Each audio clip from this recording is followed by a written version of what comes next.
সকলোকে মোৰ চেনেলটোলৈ স্বাগতম জনাইছোঁ আৰু আজি সদায় এইকেইদিন মানে থলুৱা বনৰীয়া খাদ্যবিলাকে দি আছোঁ। বেছি দিয়া নাই ভিডিঅ' মই সপ্তাহত মাত্ৰ এটা বা দুটা, আৰু আজি এটা বেলেগ ৰেচিপি লৈ আপোনালোকৰ সন্মুখত আহি আছোঁ। আজি মই জালুকীয়া মানে অকণমান চিপচিপীয়া বৰষুণ দুই এটোপ দিছে। গৰমৰ বতৰ হ'লেও এনেকুৱা বতৰত পাৰৰ মাংস খাই ভাল পাওঁ মই, গতিকে আৰু ল'ৰা ছোৱালী দুটাই কেতিয়াবা এইবিলাক বস্তু খাব লাগে আৰু আজিকালি নোহোৱাৰ নিচিনাই হৈছে, মানে খাব নোৱাৰে আৰু প্ৰেছাৰ কিবা এও নাখায়।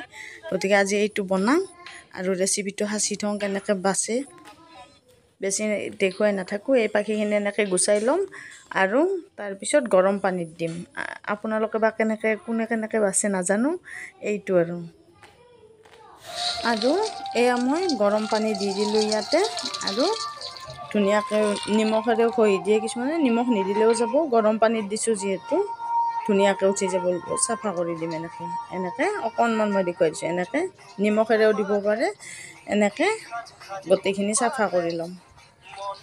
আৰু এইয়া অকণমান গলৰ কাষেৰে এনেকৈ ছালখিনি গুচাই দিলে ইয়াতে মানে ষ্টমাক মানে কি খাদ্য জমা হোৱা ঠোহাটো পাব, আৰু সেই ঠোহাটো পায়, আৰু সেই ঠোহাটো মই এনেকৈ গুচাই দিম। হাতেৰে কৰিছোঁ, ছালখিনি অকণমান উঠাই দিলে উঠি যায়তো, আৰু ইয়াৰ পিছত এনেকৈ মই ঠোহাটো চাফা কৰি ল'ম। এইটো অকণমান এনেকৈ দিলে উঠি যাব। এইটো দেখিছেনে, এইটো ঠোহা, এইটো এনেকৈ আজিকালি মানে বহুতে নাজানেতো, পিছৰ প্ৰজন্মই আমি শিকিছিলোঁ মাহঁতৰ তাত এইবিলাক। এইটো ঠোহা, এইটো কি ধুনীয়াকৈ উঠি আহিছে। এইটো এনেকৈ পেলাই দিম, এইটো উঠি আহিছে ধুনীয়াকৈ।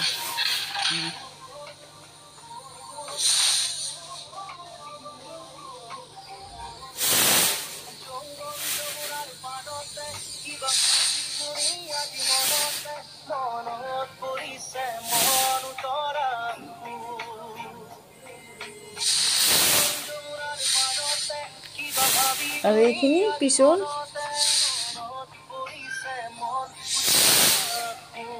এইটো যোনখিনি এই যে হেৰিটো আছে আমাৰ, যিখিনি আমি কথিতত নাৰী পুথি বুলি কওঁ, সেইখিনি গোটেইখিনি মানে গুড় থোৱাটো টোপোলাটো এনেকৈ উলিয়াই দিম। এইয়া হাতেৰে উলিয়াই দিলোঁ। তাৰপিছত কাটি ল'ম, আৰু পাৰৰটো পিঠ নাথাকে, সেইকাৰণে পাৰৰ খং কম, পিঠটো নাথাকে। সেউজীয়া যে মুৰ্গীৰ এটা পিঠ থাকে, সেই পিঠটো মাছৰ থাকে, পাৰৰ নাথাকে। এনেকৈ উলিয়াই ল'লোঁ। একেলগে মই ইয়াতে জিৰা, গৰম মছলা, ইলাচি সেইবিলাক একেলগে তিয়াই থৈছোঁ। ঘৰুৱা আমাৰ গাঁৱলীয়া পাৰ মাংসখনত তেনেকুৱা মছলাখিনি ভাল লাগে। ঘৰুৱা মানে পিচি দিম, পটাত বটি দিম, আমাৰ ফালে বটি দিয়া কয়। এয়া ৰেডি হ'ল, পাতি থৈছোঁৱে, এয়া গৰম হৈছে। মিঠাতেল অকণ দি ল'লোঁ। পাৰৰ মাংসত এনেও তেল উঠে, মই খুব ভাল পাওঁ দেই, বৰ প্ৰিয় পাৰ মাংস, কিন্তু এতিয়া অলপ কমকৈ খাওঁ। ল'ৰা ছোৱালীক লাগে বুলিহে আনিছোঁ। তেজপাতকেইটা পেলাই দিলোঁ, পিঁয়াজ দিলোঁ। এনেকৈ চিম্পুলকৈ বনাম, গাঁৱলীয়া ষ্টাইলত। চিম্পুল মানে বৰ মেহনত কৰি নাথাকোঁ আৰু ৰাতিৰ সময় এই আৰু এনেকৈ বনাওঁ। কেনেকুৱা হৈছে ক'বচোন। চিম্পুলকৈ বনাই দিম।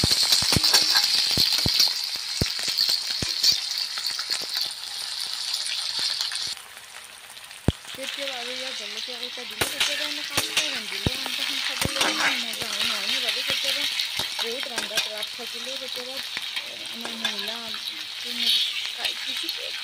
কিছুমানৰ অৱশ্যে নহ'বও পাৰে, মানে কেনেকুৱা হয়, ল'ৰা ছোৱালী বা তাহাঁতেওতো কিবা ধৰে, এনেকৈ ওলাই গৈ আহি ৰান্ধিবৰ মন নাই, কিন্তু ভাল বস্তু দেখি লৈও আহিলে, তেনেকুৱা হয় নহয়। তেতিয়া আকৌ এনেকৈ আচাৰ বনাই থ'লেও সিদিনা আকৌ বেছি টেষ্টি হয়। আৰু এতিয়া মই মাংসখিনি বহাই দিলোঁ। মাংসটো এনেকৈ গাঁৱলীয়া ষ্টাইলত বনাই এনেকৈ দি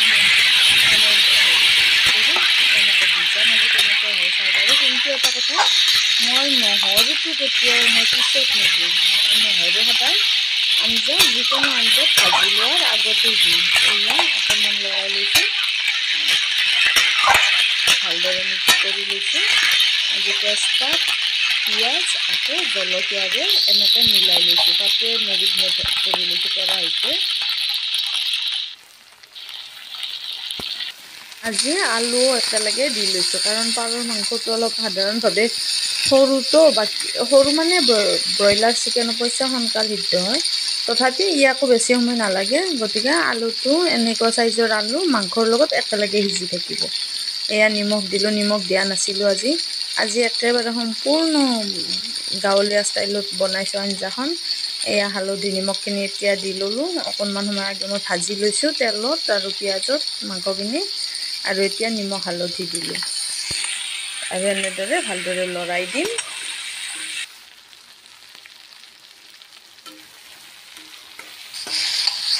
কিছু সময় লৰাইছোঁ দেই, কিন্তু বেছি দেখুৱাই থকা নাই। 10-12 মিনিট মই লৰালোঁ এনেকৈ।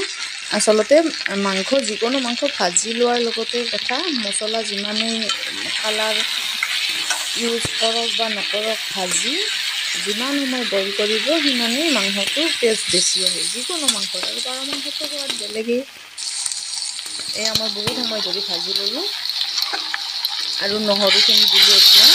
নহৰুখিনি পিছত কেতিয়াও নিদিওঁ, সেইটো মই কওঁৱেই যিকোনো মোৰ ৰেচিপি ভিডিঅ'ত, মই মানে কুকিং ভিডিঅ'ত মই নহৰু আগতে কেতিয়াও নিদিওঁ, আগৰে পৰাই। আৰু এই মাংস বনাই মই খুব ভাল পাইছোঁ, আগৰে পৰাই মাংস বনাই ভাল পাওঁ। কিন্তু এতিয়া কিবা ল'ৰা ছোৱালীৰ লগত ইমান কেতিয়াবা এনেকৈ চিম্পুলকৈ ৰান্ধি থ'লেও দেখোন বেছি সোৱাদ হয় সিদিনা। এয়া জিৰা মছলা অকণমান দিলোঁ, লগতে নহৰু, জিৰা মছলা, ধনিয়া পাউডাৰ একেলগে দি দিলোঁ। দি পেলাই এনেকৈ লৰাই দিম। দি পেলাই জুহাই ল'ম। এতিয়া পানীখিনি জুহাই ল'ব এইখিনি ভাজি ভাজি। আৰু মইতো কচু আৰু মাংসৰ আঞ্জাত কোনো দিনে ঢাকনি নিদিওঁ। এয়া ঢাকনি দিয়া নাই, এয়া আদাৰ পেষ্টটো দিলোঁ একেলগে। ঢাকনি নিদিয়াকৈ মই বনাওঁ, কাৰণ কালাৰটো মই বেয়া হোৱা যেন পাওঁ। মই কৈছোঁ দেই, মই নিদিওঁৱে ঢাকনি মাংসৰ আঞ্জাত। কিয় মাংসৰ গাত কালাৰটো নালাগা যেন পাওঁ, মোৰ ভাৱ সেইটো। গতিকে মই ঢাকনি নিদিওঁ। যোনদিনা ঢাকনি দিওঁ, আঞ্জাখন কিবা গোটেই তেলখিনি যেন ঢাকনিখনত লাগি আহে, তেল হালধিখিনি, আৰু কালাৰটো কিবা নাহা যেন পাওঁ। মই সেইকাৰণে কোনো দিন মাংসৰ আঞ্জাত ঢাকনি নিদিওঁ। এয়া মই এতিয়া আদাৰ পেষ্টটো দিলোঁ, দি পেলাই এইখিনি এয়া আদাৰ পেষ্ট দিয়াৰ পিছত লৰাই দিলোঁ। আগৰ পানী যে দিছিলোঁ শুহি গ'ল, আৰু অকণমান দিলোঁ। এতিয়া এনেকৈ মই দি থাকোঁ, চিপকৈ পানী দিলোঁ, দি পেলাই আকৌ লৰাই দিম। দি পেলাই যি মছলা দিব লগা আছে দিম। আৰু এই মছলা থকা সত্ত্বেও পাতাত পিছাটো মই এৰিব নোৱাৰোঁ নহয়। এয়া এইখিনি পাতাত পিচিছিলোঁ, আৰু এইখিনি দি দিওঁ এতিয়া।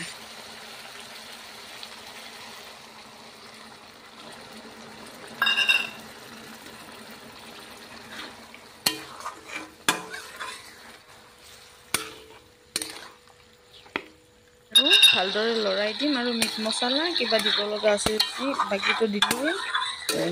আদা, নহৰু, জিৰা, আৰু ইয়াৰ গৰম মছলা, জালুক এইবিলাক দিলোঁ বটি পিচি পেলাই। আৰু এতিয়া যি দিব লগা আছে দি হ'বই আৰু এক উতল খালে। এয়া মিট মছলা দিলোঁ, বাকী মছলাবিলাক দিছোঁৱে আগতে। মাটন মছলা, মিট মছলা অকণমান দি এয়া আৰু হ'ল, আৰু হ'বৰে হ'ব, এক উতল খালে। কোনে কোনে ভাল পায় জনাবচোন পাৰৰ মাংস। মই কিন্তু মোৰ খুব প্ৰিয়, আৰু এই জোলখিনিৰে ভাতখিনি খাব পাৰি, তেনেকুৱা আৰু মোৰ খুব প্ৰিয়। আপোনালোকৰ কাৰ কাৰ প্ৰিয় জনাব। মইতো এইবিলাক একো নাজানোৱেই, ফিল্টাৰ এই যে ক'লা ৰংটো পাৰৰ, মই এই ৰংটোৱে খুব ভাল পাওঁ। মই সেইবিলাক একো নলগাওঁ, ফিল্টাৰ মোৰ আঞ্জাখন খাবলৈ ৰেডি হৈ গ'ল। এয়া গৰম গৰম জহা চাউলৰ লগত ধুনীয়া লাগিব।